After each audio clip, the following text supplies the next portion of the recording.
Welcome to the Dr. Wayne Dyer Radio Podcast. Discover the wisdom and remarkable insights of Dr. Dyer, world-renowned spiritual teacher and foremost authority on how the power of your mind creates your world. And Phyllis, thanks for holding. You're on with Dr. Wayne Dyer today. Hi.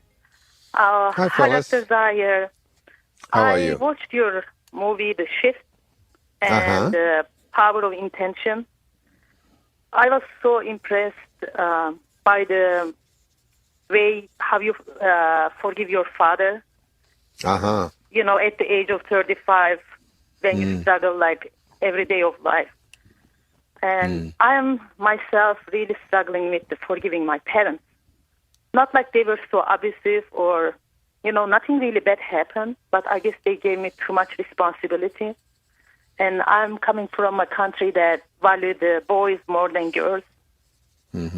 I guess that's another thing. You know, they didn't tell me, oh, we don't want you, we want boy. But I guess I felt it all my life. Right. And I'm really having difficulty. I'm 40 now, but I'm still, you know, taking a lot of responsibility. You're 40 years old. What country did you come from? I'm from Turkey. From Turkey. Oh, I lived in Turkey for a while, in Karamasal. Yeah, in 1974. You know, there's just no accidents, Phyllis. I mean, everything that you went through in your life, you had to go through in order to get to where you are today.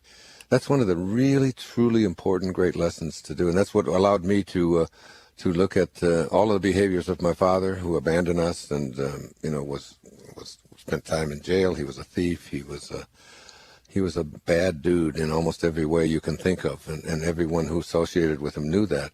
But yet he was still doing the best he could, and he was the greatest teacher in my life.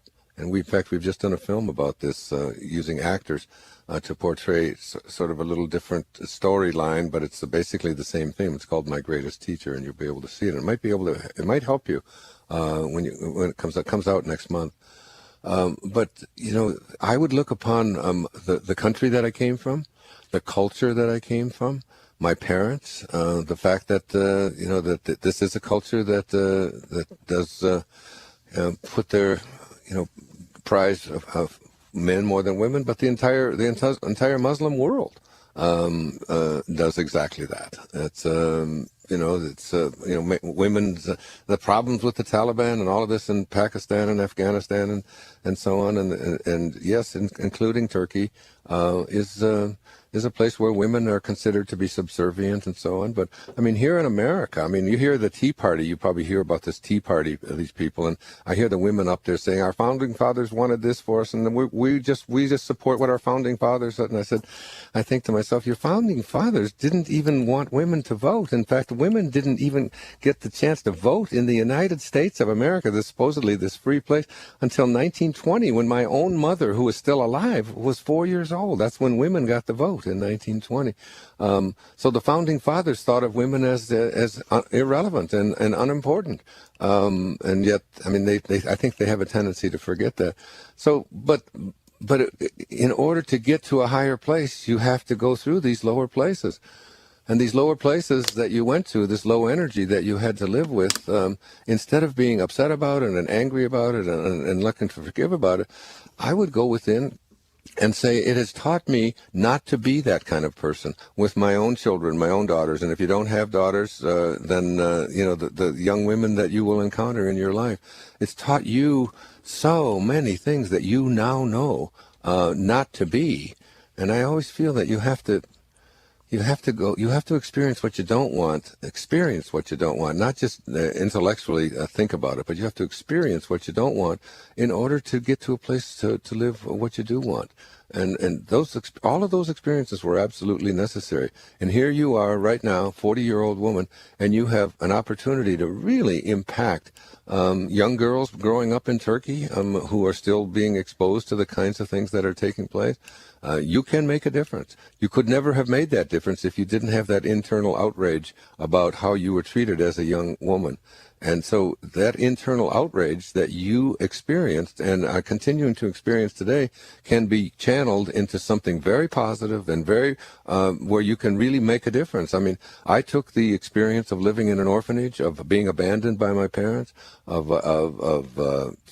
those kinds of internal experiences, and instead of turning it into a poor me, I'm angry at them and so on, I learned how to forgive, and as a result of learning how to forgive, I've taught millions and millions of people about the power and importance of it, and now we do films about it and so on, and none of the people, including you, Phyllis, could have understood the impact of what that did and been touched by the story about my father had I not gone through that, and had my father not behaved in that way.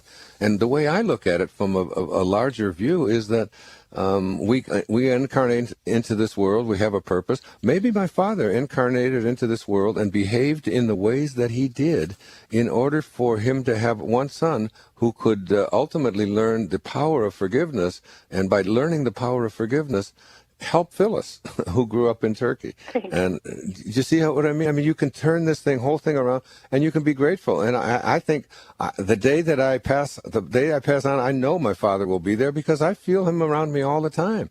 I feel him right now as you and I are sitting here talking. It gives me goosebumps to think about what impact his behavior had on me, and what reaction that I had, and how I had to get to that place in my 30s and then write about it and dedicate an entire book to him, make a movie about it, and here you are now being, put in a place where you've got the same thing to do, and that's the interconnectedness of everything in the universe. That's just another way of looking at the circumstances of your life, which instead of creating angst and fear and anger and revenge, you create a potential for love and shifting the consciousness of the planet and making it a better place for everybody, including especially women who live in Muslim countries, So you can do something really powerful with this.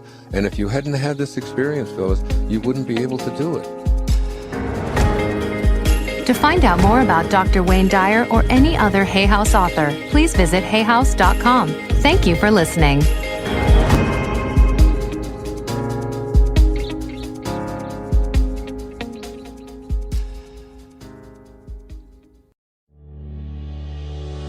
We hope you enjoyed today's inspiring episode. If you like listening to free audio content, you're going to love the Hay House Unlimited Audio mobile app.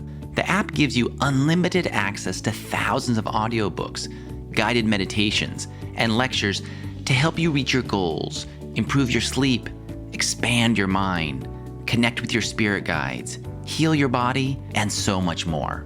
And right now, you can get a free 14-day trial. That's right, you can listen to everything in the app totally free for 2 weeks. You can even listen to this podcast and more from this author. To start listening free now, Apple users go to hayhouse.com/Apple, and Android users go to hayhouse.com/Google. That's hayhouse.com/Apple for Apple devices and hayhouse.com/Google for Android.